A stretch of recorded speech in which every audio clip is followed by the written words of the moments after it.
As we welcome back to the show, Ann Coulter, New York Times best-selling author, occasional canceller of Hannity on the Fox News Channel, and Pat Caddell is with us. Guys, welcome back. Hey, how you doing? But by the way, Pat, this is an inside joke because Ann swears she never has canceled on the television show, and I said, baloney. One time in 10 years. No, twice you did. I can think of another time that you did, and you drove me nuts. You did it the day of, and you don't want to admit the truth. You're like Obama. I'm like Obama.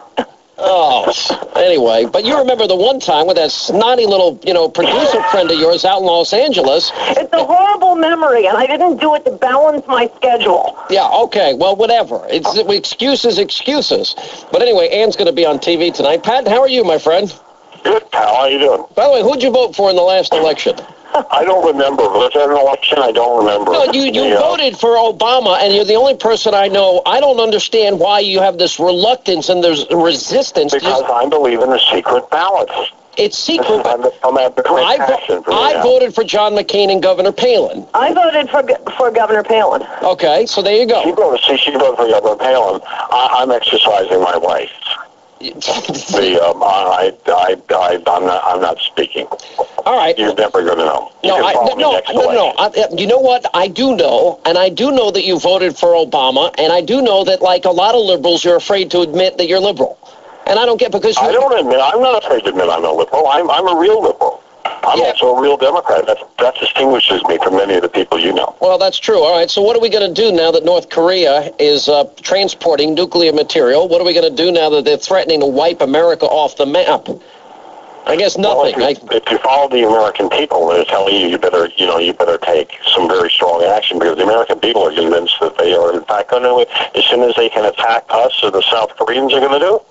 Well, why don't we just Mirandize them, and when we get on the boat where they're transporting the nuclear material? How's that? I think we'll read them.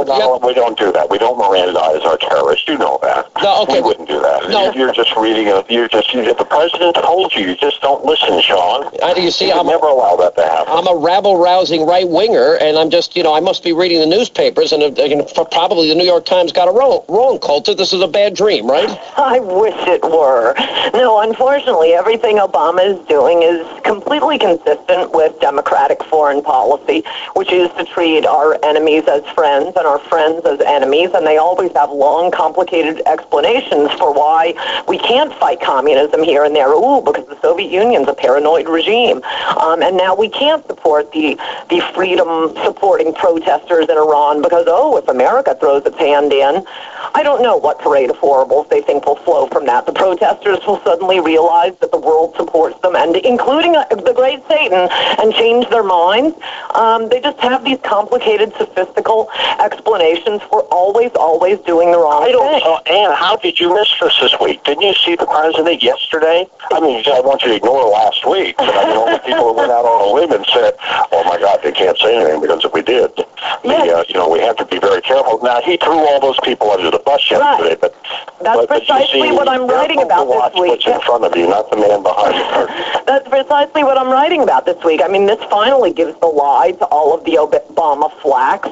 Last week saying how, it's brilliant, his foreign policy maneuver of doing absolutely nothing to support freedom. Well, then, okay, why is he doing it this week? Is the parade of horribles that would ensue last week gone this week? I think we can all admit that this was, in fact, just a sophistical rationalization for doing the wrong thing.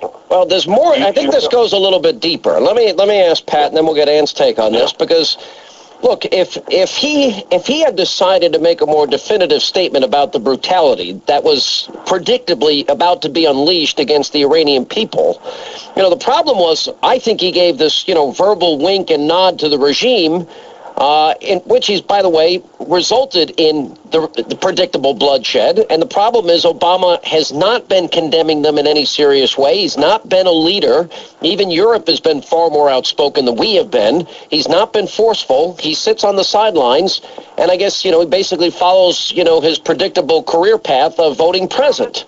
Well, I suppose you could see that view. I tend to see it as a man who is first of all, I really appreciate as a man who is able to understand that his own political survival is more important than anybody else who is willing to sacrifice. But the point is, the thing about both President Carter and President Reagan, I know this will upset you, but the fact is, neither one of them, in my experience, hesitated to speak for freedom or human rights when the issue was. Now, if you remember on Friday before the election, when they thought, it's a little like John Kerry in 2004, when they thought the opposition Missouri was going to win, until he lost, and then they backed off the other way. That was part of the problem. The truth is there, and by the way, I happen to believe that Ahmadinejad did win. Probably looking at the polls, there's some that really. You think you're the only? Wait a minute. You think Ahmadinejad did win? Yeah. Oh no. There were polls before. They were very. I've looked at the internals, the international stuff that was done by very credible people, and it looks like. By the way, which forces to face the fact the British media, rural Iran is in favor of very radical, Islam. We have to face that. The European papers have done an analysis of the actual voting, and they said for this to have happened, they literally had to have stolen every vote possible. And imagine, 11 million is a big margin. There are numbers that suggest he was way ahead. I think that he might have well won. That doesn't mean this isn't going to change the circumstance. The one group he was not strong, that the opposition is the strongest with are college students and college-educated urbanites. Which one of you are on a train, by the way? That's what's leading the revolt. Now, that may change the circumstances, and you should stand with them. But I think that just being cuter than half on this is a mistake. You take a position, you don't want to, and by the way, you don't want to be like you're interfering in the sense of being involved to be the issue. But they're going to make you one anyway. You got to take a stand for human rights. Either you're for freedom or you're not for freedom. Right, and Pat is a very good pollster, so I will not question his analysis of the polls on this. That may well be true.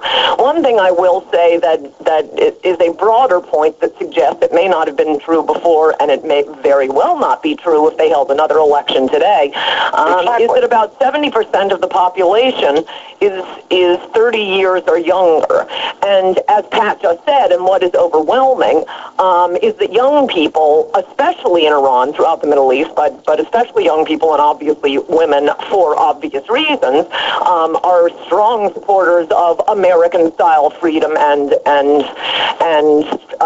the reform movement. This is why Iran is called the Red State of the Middle East. But whether or not Ahmadinejad won, it does look like there was cheating. He may still have won, but it was counted very quickly. And also, the same way, and I think Pat will get my drift here, I knew a lot of Democrats who voted for Gore in 2000, and when they saw what Gore did when he lost the election and challenged it and dragged it on for 2 months, I know a lot of Democrats who said they wanted their votes back so they could vote against Gore. And I think after what's happening now, if they ran another election, I wouldn't be so confident if I were Ahmadinejad. Well, let me ask you. You're right, Ann, because circumstances change, and shooting people tends to affect voters a lot. Right. Just in case anyone wondered, shooting people in the streets is not popular. Right. All right, but wait a minute. All right, so look, I've said from the very beginning, and I think the only part of the analysis that I agreed with about Obama was that probably wouldn't make a dime's worth of difference whether it was Mousavi or Rafsanjani or any of these other guys. Because in the end, it's the supreme leader that's in charge. Now, that raises a question, though, about Obama, because I think we get a pretty good idea of perhaps why Obama was so reluctant to stand up to these mullahs in support of the freedom movement in Iran. Washington Times says that Obama had already begun trying to jumpstart negotiations with Iran even before the election. So, in other words, Obama was laying the groundwork for a new relationship with Ahmadinejad and the supreme leader himself. Because he believes, and I disagree, and I've always said this publicly, he believes you can do business with him, and that he will in fact be charmed and influenced. And I've learned that lesson. People do what's in their interest or what they perceive, and they will just take advantage of you if you do that. But you're right. And that's why he held on so long. He didn't want to give up the opportunity to be able to negotiate with them and have them see his way. Well, we got to get to domestic policy, man. Well, I wanted to get your take on all of this, especially considering, Ann Coulter was trying to get me to unilaterally disarm and give in to her argument that she had never backed out of a Hannity appearance. And I just... You will never stop punishing me for that one time. No, it's only because we're friends. I totally... Stand your ground. By the way, stand your ground. Did you ever get any emails from her when she is being absolutely, sarcastic and mean? Listen, these are so publishable. This would be a New York Times best-selling book, Pat. Did you ever get any of her, snotty emails when she's mean? I learned not to cross in school. No, I mean, and the funny thing is I guarantee you she does not think she's being sarcastic at all. Or do you? That's pretty much how I talk. That's pretty much how I talk. That's pretty much how I am. No. And if only Obama were talking like that to the Iranians. Yeah, no, that's actually a good point. By the way, I highly approve just now, Sean, of the way you said Supreme Leader, ironically, unlike our president, who is casually making statements about the Supreme Leader, peace be upon him. Yeah, well, of course, as he goes to... Yes, peace be upon him. I want to make sure we get this in our vocabulary. Yeah, all right, well...